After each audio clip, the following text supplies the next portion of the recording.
Welcome to 44. Always interrupting a woman. Honestly, can't she just say what she wants to say? Welcome to 44.1. GVizzle, Tempest. Today we were going to watch 3 TikTok videos and respond to them. Or have you forgotten, sir? I have forgotten, yes. Shaming episode about the earring, where a woman found an unknown earring in her bed, posted it to the internet collectively freaked out and assumed the worst, and then she later just admitted that her daughters had a sleepover and it's probably one of their friends. Well, it happened again. So for people listening, obviously they're not watching it on YouTube, a woman was sitting at home wondering where her husband is, sort of thing, like how's his day going? And then I think he sends her a video or something, or a picture, and in the background there's a post-it note with a love heart that says "Thank you for coffee," and then immediately the internet made assumptions based on that one thing, and nearly destroyed her marriage. No, she nearly destroyed her marriage. Yeah.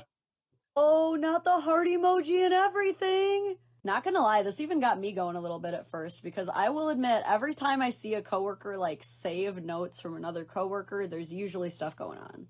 I've also said before that I really don't like the work wife, work husband dynamic when you're in an actual marriage, because I think it's disrespectful. Haven't you spoken about that before? Or was that somebody else? Yeah, and I think the work wife, work husband, I think is just people's cutesy way of saying, I have a friend of the opposite sex. Mm. That's really all it comes down to, because I wouldn't go home and say, I have a work platonic lesbian relationship. And, you know what I mean? Yeah. It's, you have a male friend. That's all there is to it. It's not your work husband. It's not your work wife. You just have a friend of the opposite sex. And it's not disrespectful unless you're having an affair with that person between the hours of 8 and 5. But I also feel, though, that I feel it's childish because of what you've just said. It's childish to call them your work husband or work wife. And also I feel, though, that they're attaching a lot of unsaid meaning onto that, because instead of saying my friend at work, you feel the need to specify what sex they are, and then you've the whole husband-wife thing has loads of connotations to it. And I don't think that's ever a moniker people put on themselves. When I've had male friends at work, I haven't said this is my work husband. Other people have been like, oh, he's your work husband. It's no, he's just my friend. Right? There's nothing untoward about it. When I go home and tell my husband about it, I'm not saying I have this a non-gendered friend at work. It's oh no, my friend Bill or my friend Mary, whatever their names are, because perhaps we have a trusting relationship. Yeah. And I feel that where I don't assume that every woman he makes eye contact with in the workplace he's going to want to have a relationship with. You know what I mean? It's ridiculous. According to the people that were commenting on the original video with the thing, thanks for coffee, you should automatically assume affairs are happening all the time, everywhere at once. That's really what it comes down to. But also, why is she at home sending her husband texts being what are you doing? I'm at work, right? Yeah. My husband and I don't text each other, just jibber jabber while we're at work. I mean, we work in the same house right now, but we never did that because he's at work, I'm at work.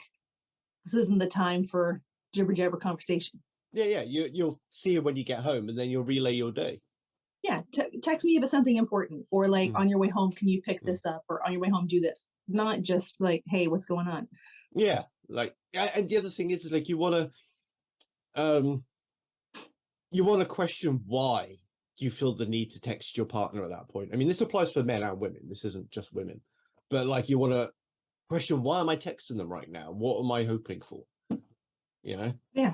And why send a picture? I mean, is that now we're making assumptions about them too, but it reminds me of another TikTok that I saw, which I saw on Reddit, where this young woman was talking about how controlling her parents are, and her father forces her to send him pictures to prove where she is, where she says she is. She's are you in school right now? Send me a picture. So she has to send a picture of her in class to prove it. Are you in church? Send me a picture. So she has to send him a picture.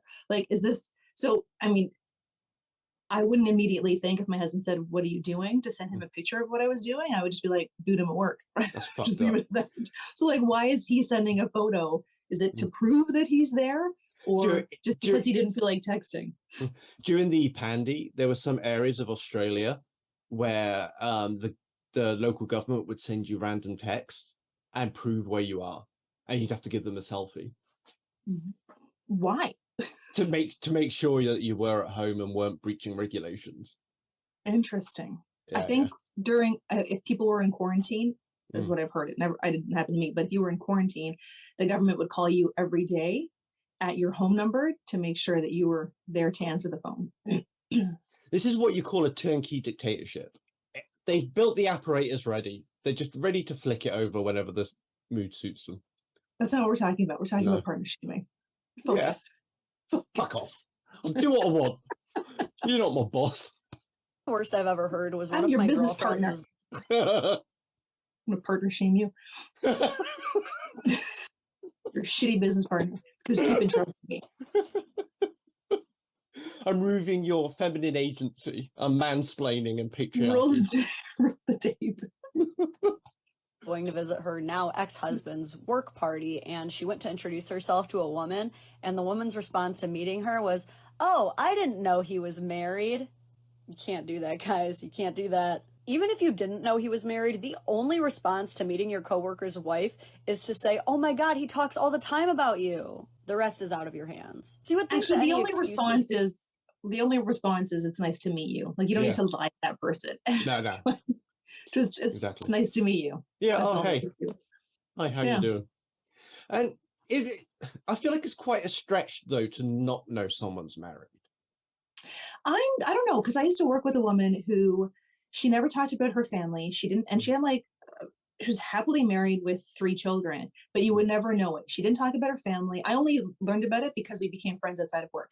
During work, she didn't talk about her family. She didn't have any pictures of her family on her desk. She didn't mention it. And like her thought was, my family is my family. My work is my work. I don't like my work enough to bring my family here. Right? Like she very much, and some people do very much separate business from family life. So it's not a red flag for me if I don't find out that someone's married, because we're not here to become BFFs. We're here to do a job. And if it doesn't come up in actual conversation, it doesn't come up. Right. Like it's not like, oh, like, let me show you to the bathroom. And you're like, my husband pees. Right. Like, I it think doesn't always come up. That's kind of like, I think that's what I'm getting at. That like, for it to be a thing that you think about at work is a bit weird. And for it to even be a question on your mind, is that person married, is weird. And then to make a thing about it when you're introduced to the husband or wife is extra weird. Yeah, like that's almost intentional. Because who's that obtuse that they wouldn't know that's not going to go very well for him? And like, because I've always assumed that like, if I don't know that about somebody, they obviously don't care to tell me, like we're not that close. So why would it be an issue? Like if I didn't know you were married, that would be weird because you've spoken about him so many times. And also like we talk about things on quite a personal level for the podcast. So it would be weird for me not to notice that. Well, also we are friends versus coworkers. Exactly. Right? Like there are things my friends know that my coworkers would never know. It feels like social skills training to me. But like this is stuff that people need to learn and be taught and develop through their lives and understand that like certain things like you should just know they're inappropriate to do. And there's things you should just know that just not to touch. You don't kick the hornet's nest.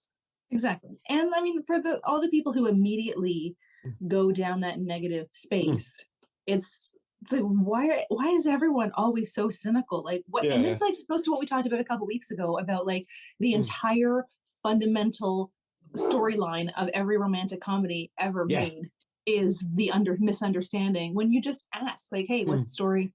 What's the story with that? And also if like my husband sent me a picture of his screens and there was a sticky note on it, I would not be like CSIing that shit and zooming in.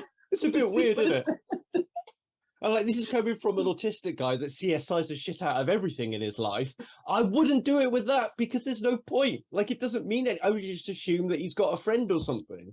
Exactly. If I was a woman and that was my partner. But yeah. Exactly. And I mean, like, I guess I give my partner more credit that if he was having an affair at work and was going to send me a picture of his computer, he'd have the presence of mind to remove Exactly. Yeah.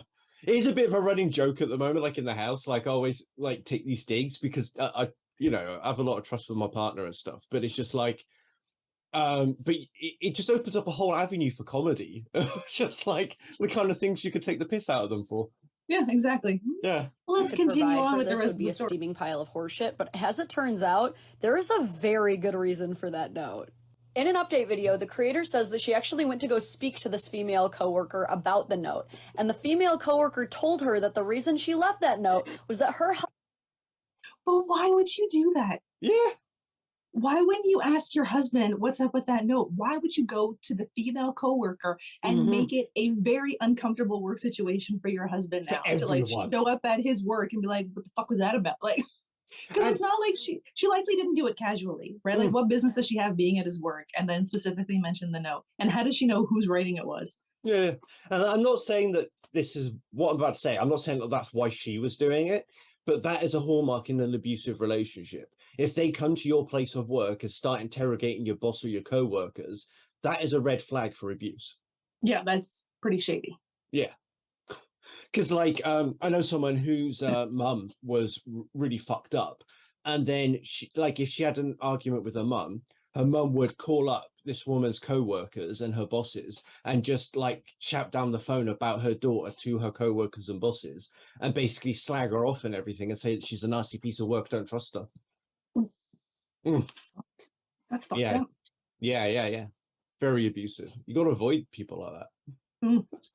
So yeah, I mean, for me, if I was the bloke in this relationship, it depends on everything else that's happened in their relationship. But if I was like me, like if I conducted this relationship like I conduct mine, and then this happened, I would be very troubled by it. Same. Yeah.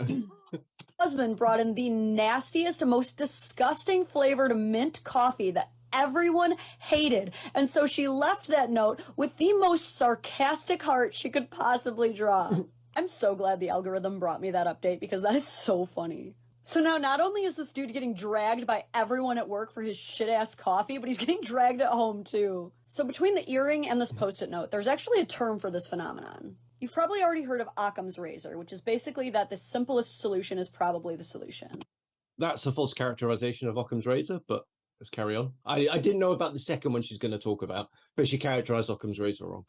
But you may not have heard of Hanlon's razor, which says, never attribute to malice that which is adequately explained by stupidity, or ignorance in other text. Basically, it's the idea that a lot of the stuff that we assume is the most evil intent done against us, a lot of times is just stuff we don't know enough about, or they didn't know enough about.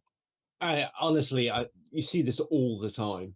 They're like, it's just... My dad once decided to go visit my cousin, and so he walked over to my cousin's house, and then he knocked on the door, nobody answered. He peeked in through the garage window and saw that their cars were there, and then he walked back home livid because they were home and they didn't answer the door. They saw it was me and didn't answer the door, and it turns out that they were also on their own walk. And yeah, exactly. It's like everyone's got a persecution complex and everyone's out to get them. Nobody cares that much about you. Well, Louis C.K. spoke about this in one of his stand-up specials, where he's like, can't I just be stupid? Like, I didn't unload the dishwasher because I'm an idiot and I forgot. I didn't do it deliberately. Yeah, not everything has a nefarious intent. And I think this is one of the most common things on TikTok, is that it is in line with all the stuff that we've been talking about, where people ascribe intention and meaning to things that they can't possibly know. And there's so many other reasons it could be. And they take everything personally, like that video you sent me this morning, where this woman made this benign tweet of just like, my husband and I, every morning, we have coffee in our garden and we talk. And then everybody just shat all over her. It's like, somebody else's happiness doesn't take away from whatever you're feeling, right? Like, if you were happy or you were miserable, that doesn't affect them. They don't affect you. Like, just let people have the things that they have without shitting all over it, to be like, well, I'm glad that you're happy, but I have to someone's like, I have to get up and drive an hour to work in rush hour traffic. It's like, this person has found a moment of peace and happiness during a lifetime where everyone on the planet is eating a giant shit sandwich. And just let them be happy. And they're shoving the shit sandwich in her face. Yeah. Right? People talk about their chronic pain. That wouldn't change if they were an unhappy couple, or that's good, the love won't last forever. That's really cynical. Or, I wish I had this kind of time. She didn't say what time they get up in the morning. They could be getting up at 5 o'clock in the morning to sit outside for until 8 a.m. She didn't say any of that, but everyone assumes they're rolling out of bed at 9 and not doing anything until noon. And maybe that is the case, but how does that affect you? Just let people be happy. Nobody else has to wallow in your misery. Let people be happy. Or, if people weren't such miserable cunts, you could be happy for those people, right? Like Yeah. that's great for you that you have that. I hope it lasts. I hope you're living your best life. Like I don't expect anyone to be as miserable as I Yeah. And I think that's another big red flag basically is that to find out in who in your life can you trust and who can you rely on, and Not Twitter. The people who like, even if I had a friend that was doing that to someone else, I would automatically not trust that friend anymore. You know? Yeah, we used to have like these group building activities or team building activities, which was all about problem solving and like how you work together as a group. Same kind of story. So you would give people, like in one of them, it was like you would give them some paper and scissors and tape, and like every group had the same supplies, and they had to work together to build the tallest structure. So it was to see like who were the designers, who were the workers, who were the engineers, who were the leaders, and like you figure it all out. But like every group had like dedicated one spy that would go to other groups and come back like, cool. And then and then if your group didn't have a spy, once you were spied on, you were like, fuck them, we're gonna spy over there. Are you looking for fun new glasses that won't break the bank? Go to Zeelool.com. They have daily flash sales. You can find frames as low as $2. Prescription, non-prescription, sunglasses, they have it all. Use my promo code to save. In a way, that's actually how psychopaths work. They work on like a tit for tat strategy. So like you're saying with the spies, it's like even if it doesn't occur to them to spy, then as soon as they're spied on, then they will get a spy and go off and do it. And then that's exactly what psychopaths do, is that like they work on very much like on a transactional basis with no thought or feelings really. And like if they get wrong, they will wrong you back and probably twice as hard. And then that's just the strategy they employ. I think my mom's a psychopath. Maybe she just has traits. She has this saying that says like, if someone steps on my toe, I want to step on their whole foot. Like that. Yeah.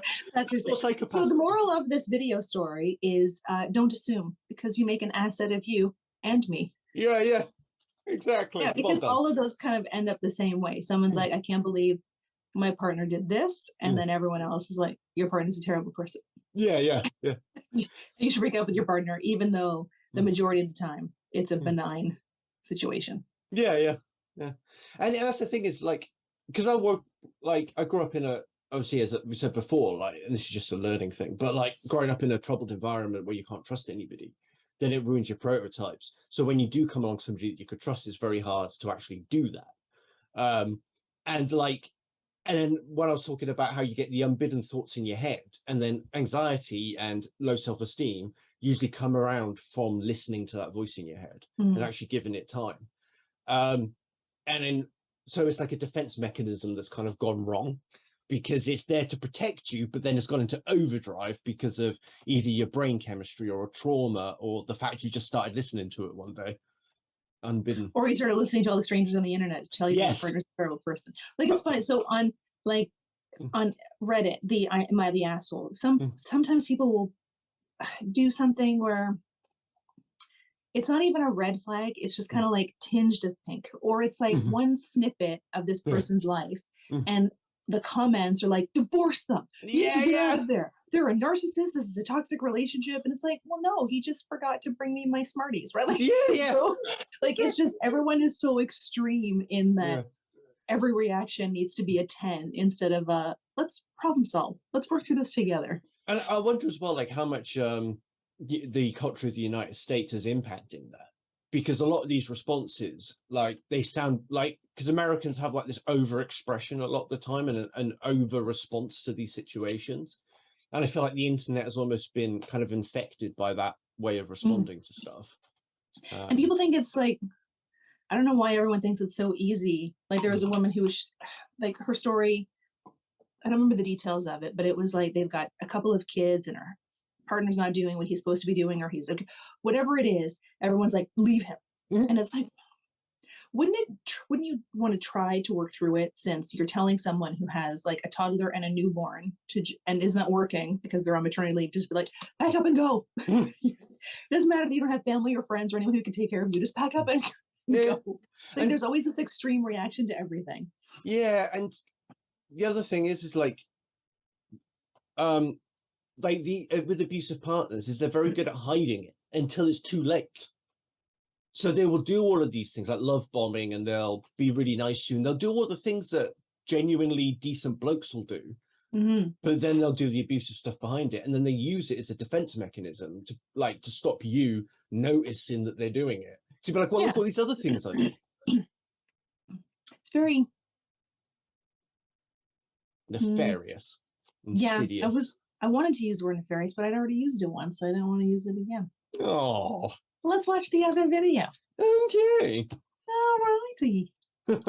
Privilege. Well, I never hear people say men have it. Oh no, this is something that actually comes up pretty often. It's just not called pretty privilege. This is going to be a long one. Let's dance. So further into the video, she describes her experience working out at a gym, and there was a guy that she thought he was hot and everything like that. Well, later on, after they were on two machines next to each other, she goes off to a separate room, and then that guy ends up in that same room, and they are alone. And then it comes the question of, not being creeped out by it because she had glamorized that guy in her head, found him attractive and all of that. Gentlemen, does that sound familiar? There are plenty of posts and stories here on this app alone of guys explaining the difference in how women will react based on whether they find a guy attractive or not that's doing something. Tried and true old example, you're at a bar or a club, guy tries to approach a woman, and if she finds him attractive, all of a sudden, just appearing to her out of nowhere at the club or the bar, it's just fine. But if she doesn't find him attractive, all of a sudden, he's a creep, he's an abuser, he's a molester. That's very extreme, and I don't think women have that mentality that he's a creep, abuser, or molester. It's just they're not interested. But his whole video is that women will treat men differently based on their attractiveness to them, completely missing the point that all of these men are only approaching women they find attractive. So it's not that you're being treated unfairly. You're not approaching every single woman you see, regardless of their attractiveness level to you. You're approaching women you find attractive. And what he's saying, or what these other men in these posts are saying, is that if I find you attractive, I'm entitled for you to find me attractive too. Like the whole argument is ridiculous. It is absolutely ridiculous. Because there is pretty privilege, right? Male and female, there is pretty privilege in different ways. But to say that women treat men differently based on their attractiveness level and ignoring that men don't do the exact same thing is completely ridiculous. You're only approaching women you find attractive. Yeah. You're doing the same thing. Yeah. Well, I think the term privilege, this is why I don't like terms like that, because they're catch-all terms, they're too simple, and it doesn't really capture what's going on. But let's put that aside for now. Like, that's my academic in me. Let's put pretty privilege to one side. And what is actually happening is just evolution. People do respond differently to people who are seen as more attractive. But the difference between men and women is that men can augment their attractiveness with resources. Women can augment their attractiveness with accessories and makeup and clothes and all that sort of thing. But men can do it by just having more money or being funny. Like the amount of women that find like objectively ugly men attractive because they're fucking hilarious.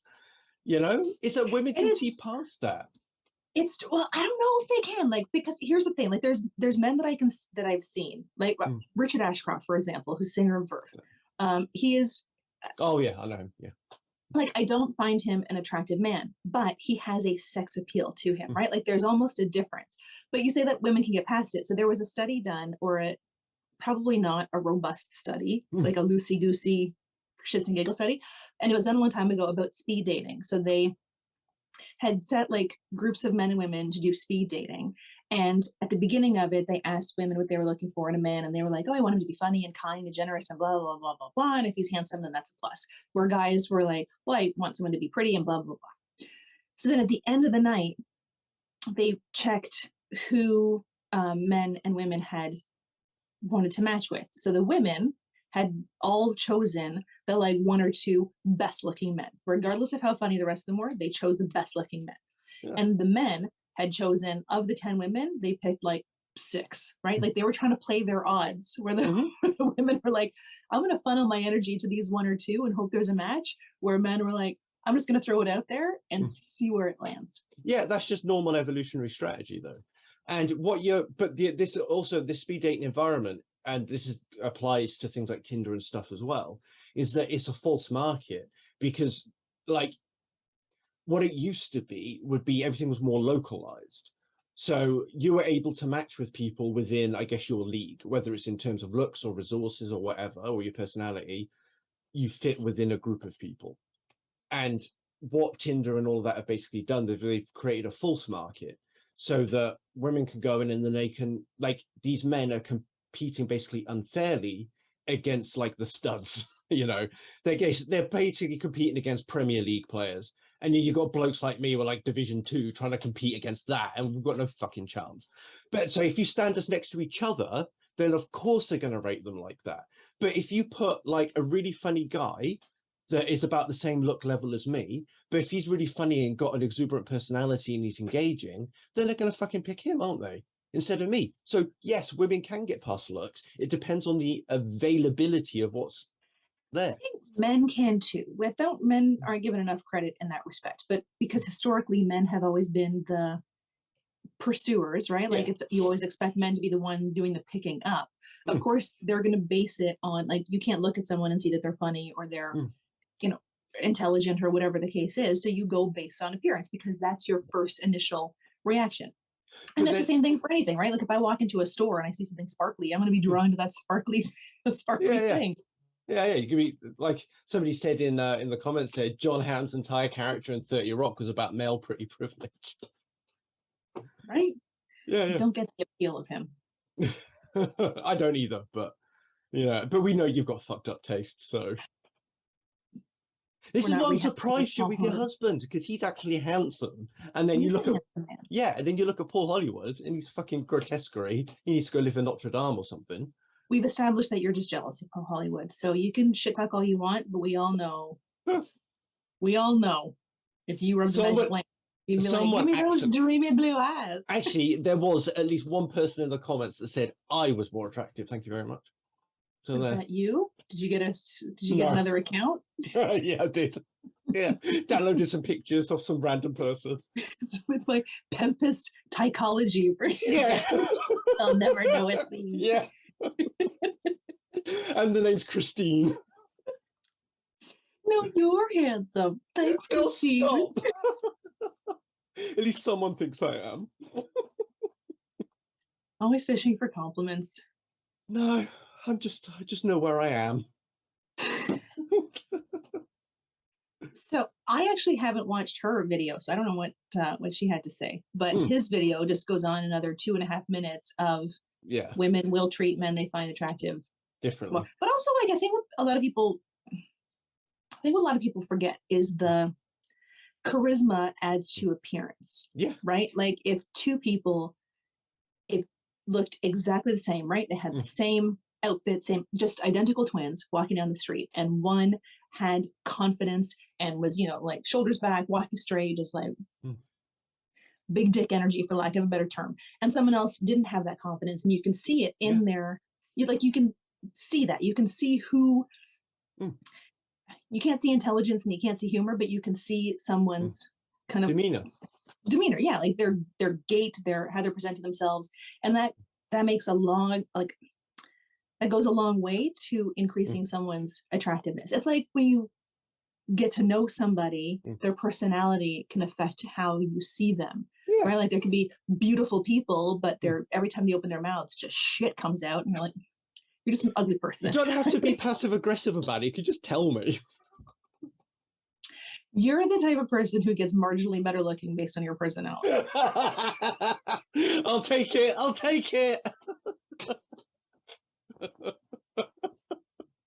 Thank you.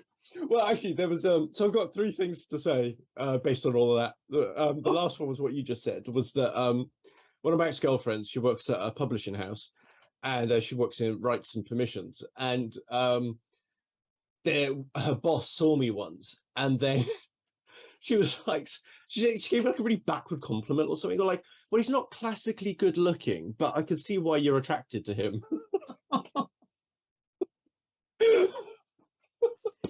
That's a nice way of saying, like, he's funny, right? Yeah. He's got to be funny and clever, please. There's got to be something going for him. Yeah, exactly. That's all I've got. And then the other two things was like he was exactly what you're saying about how a man carries himself, and this is so important just in general life for being a man. So when I was like 15, 16, I got beat up by chaps all the fucking time, just walking home, and I'd have my heavy metal hoodie on, hands in my pockets, walking down like that. And then my mum's boyfriend, who's a solicitor, so she's dealt with a lot of crime stuff. He said, look, you're getting attacked because of the way that you look. If you look different, carry yourself differently, less people will attack you. I'm not saying it won't happen.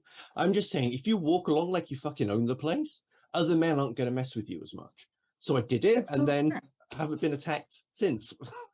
That's totally fair. I mean, like if I'm out for a walk at night and I see someone across the street, right? And it's dark, you can't really see who it is. If I see someone who's got like head down and hoodie covered, shuffling down the street, I'm going to be a bit more wary than someone who is letting me see their face, walking, you know, so that it does make a huge difference in my comfort level of seeing somebody else out there. Exactly. And then the last one was, because I'm quite a scruffy guy, and obviously, you know, I was in the Army Reserves, and one of the sergeants said to me, I'm the only person he's ever met who can make an army uniform look scruffy. Like, it was perfectly ironed. Like, I'm autistic, I follow rules. I'd ironed it fucking perfectly. And then he said, but you still look scruffy. What, like, it's just how you're standing. Like, look at you. Interesting. Yeah. Huh. Why you're oh, interesting. Yeah. And he couldn't put his finger on it. He's just like, you just look scruffy. That's your new nickname. Yeah, scruff. All right, so let's watch the ladies thing. I saw somebody say something that like you shouldn't call a group of women ladies, or shouldn't say lady, because it has connotations. I don't know anymore. I'm not bothered by it. I used to guys, right? Like there's such a common, okay, guys, hey guys, like whatever. And when I used to do classroom training, the industry that I was in was predominantly male. So like if we had 15 people in a class, chances are 12 to 13 of them were men, and then there would be 2 or 3 women in the group. And so like just guys is just how I grew up, right? It was like, for me, guys is gender neutral, right? It's like for me, dude is gender neutral, bitch is gender neutral, asshole is gender neutral as far as I'm concerned. So I did this activity and I was like, all right, guys, you got like 15 minutes to do it. And they start, and the 2 women who were in the room just kind of sat there and they didn't do anything. So I asked them, like, do you have any questions? Like, and they're like, oh, well, when you said guys, we didn't think you were talking to us. Oh, fuck off. And it was kind of like, okay, fine. Like I transitioned to using folks instead, but it's like, really? Yeah, it's gender neutral. And I mean, this is the thing. It's like, I've always been, like I said before, when I was doing my undergrad, we had 240 people in the class, 200 of them were women. Like, I just don't notice any of this stuff, I think, just because I haven't been around it for so long. And I guess because I'm also not constantly seeking nefarious intent. Yeah. That it eludes me a lot of the time that I don't see it. You know the term pretty privilege? Well, I never hear people say men have it, but they do. And it's not you'll look at a guy and be like, oh my God, they're so attractive. Hang on. Did the bloke address that she said that men do get it? He said that it's not the same thing for men, but it would be. You wouldn't call it pretty privilege because men aren't typically referred to as pretty. I once saw this guy on the street. He was walking his dog, and I was like, wow, that's a beautiful dog. And he went, it's a male dog. I was like, oh, well, he's quite handsome. Like, who's fine? Are you kidding me? Jesus Christ. Like, oh. Out of all the things you would care about, I'd be like, thanks for noticing my lovely dog. He was handsome, by the way. He's a distinguished gentleman. Yes, with his spectacles, monocle, and his mustache. And give them free stuff. It's more like if you are attractive or attracted to a girl, you will be viewed in a different light. I was working out at the gym and I saw a guy on the leg press and I was looking at him through the window reflection, trying to be sneaky. And I was like, he looks kind of cute. And I'm on the Stairmaster. And the whole time I was on the Stairmaster, we were both in the same room. I get off the Stairmaster and then I go to this completely separate room. It's a big empty room and it's co-ed.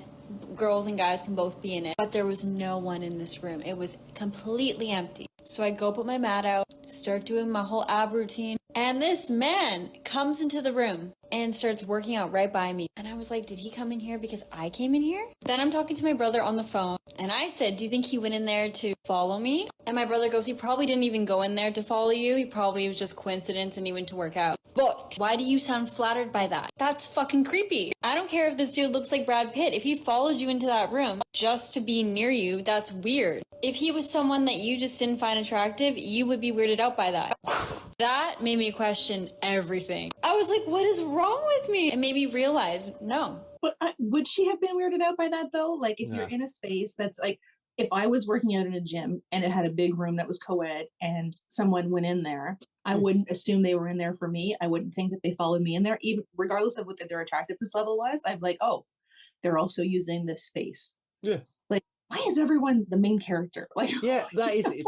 It's main character syndrome, and it's like a fundamental attribution error of other people's thoughts and motivations. And even if he did, okay, so if someone, here's, I guess, yes, if he followed you in there specifically because he wanted to chat her up or whatever, I could see where that would be uncomfortable regardless of his attractiveness level, because you're going to a gym to work out. That's not a space where you want to be approached potentially. But if she was observing him and watching him, maybe he noticed that she was watching and observing him. So if he did want to approach her, why not do it in that space? But to say that she would have been creeped out if he was unattractive, I think that's just more about her. It is more about her, right? Like it's a room that people go into to work out. He went into that room to work out. Like not everything is about you. Yeah, and a lot of people wouldn't even notice. And I think that this whole, like, because there is a lot of research done on that, the more attractive you are, the less people ascribe nefarious intent, which is going to be the episode title, by the way. Yeah, It's a long title. Nefarious intent. Oh, I thought it was going to be the more attractive you are. No, nefarious intent, you Wally.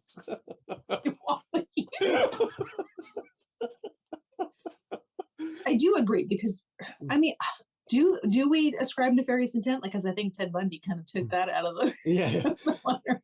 Well, just don't trust anybody. Well, that's why Ted Bundy got away with it, though, isn't it? Is because he was attractive. Yeah. And the same with Jeffrey Dahmer. Like, he's creepy as fuck. But the reason why he could lure men back to his apartment was that he was offering something to these other men, and then he was reasonably attractive. So therefore, he was able to get away with it. So, and I mean, we are a society very based on looks, right? Like it has always been, and it always will be, right? Even going back to the dawn of time, better looking people got more shit. But it's just, I also think a lot of people assume everyone is paying attention to them. It's like, I've known people in my life who they find it very odd that I will go out to dinner by myself or go out for a meal by myself, because they think people are going to be watching you and judging you. It's like, nobody pays attention, right? Everyone is so wrapped up in what they are doing and thinking everyone is watching them, but they are not watching other people. And it's like, I had someone telling me this. We were out to dinner and she was telling me that she thinks it's weird she can never do it because people are always watching. And I was like, well, are you watching people? She's like, well, yeah. I was like, okay, who's sitting behind you right now? Yeah, of course you don't. Because you don't pay as much attention as you think you do. And if someone saw you out for a meal by yourself, they wouldn't make any judgment. And if they did, it says more about them than it does about you. Yeah. If I saw someone out for a meal by themselves, good for them, right? Like they're comfortable enough in their own company or spending time with themselves that they can do that, versus like, oh, that's that lonely person. So if I saw someone walk into a room at the gym, I wouldn't be like, oh, she's going in there or he's going in there expecting to be followed or not wanting to be followed. I need to work out. I need to put my mat down. I'm going to the space where I can put my mat down. It has nothing to do with you. It's basically amateur psychology, isn't it? It's like amateur psychoanalysis, but there's not enough data for you to make those conclusions, basically. You know. Yeah, you're going based on what you're seeing, which is nothing. It's what people present to them. This is why, like, again, like trying to find shortcuts to life with my autism is that, like, I've always been quite bad at expressing interest in people. And so I should just say it. Like, if it was in the conversation and it fit, I'd just be like, oh, I am interested in you, by the way. I wouldn't say it just like that, but it'd be like... Wouldn't it be amazing if everyone did that? Yeah, I thought so. Do you remember that movie? I forget what it was called. it was a Ricky Gervais movie and Jennifer Garner, and it was about like this whole world where nobody lies. Oh right? yeah, Everybody's invention completely of honest, lying. nobody lies. Yeah, and so like he invents lying, and like how amazing would it have been if everyone just like said what they mean what they say, none of this nonsense. Then you wouldn't have a ton of videos about partner shaming. You wouldn't have a ton of videos about anything else, right? Like that man could have walked into that gym room and could have either said, I'm just here to work out, or she could have asked, like, are you in here for me or to work out? Like, just put it out there. Yeah. And that's the thing, it's like, what is, you know, growing up talking to my mates or whatever, and they'd fancy a girl or whatnot, and I'd be like, well, fucking tell them. They're not going to know unless you tell them. Like, what if they say no? Then you can move on, can't you, and look for someone else? I think that's where a lot of men think they get friend zoned. Yeah. Is that you don't tell the woman that you like them, you just assume that they are going to understand that based on your actions, but the actions that those men are doing are what typical friendships are. So women aren't reading into it thinking like, oh, does he like me? Does he not like me? If you're not going to say, I like you, I'm not going to proactively say like, FYI. Yeah. Right? Like you have to put it out there. If you're not putting it out there, you're not being rejected. You're just not putting it out there. Yeah, exactly. It'd be so much fucking easier. Right.